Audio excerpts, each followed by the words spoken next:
Taigi prasidėjo pirmasis pasaulio čempionato etapas keturračiams ir antrasis pasaulio čempionatas Jungtinėse Arabų Emyratuose Abu Dhabi Desert Challenge.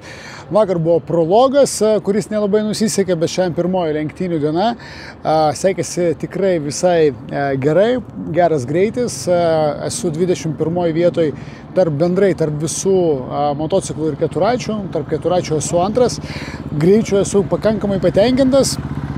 Galėčiau ir norėčiau dar šiek tiek pagreitėti, tai tikrai ieškosime būdų, o kol kas varžybos tik prasidėjo, dar 4 dienos, padarysime viską, kad išlaikyti pozicijas ir vėl atsistoti ant podiumo.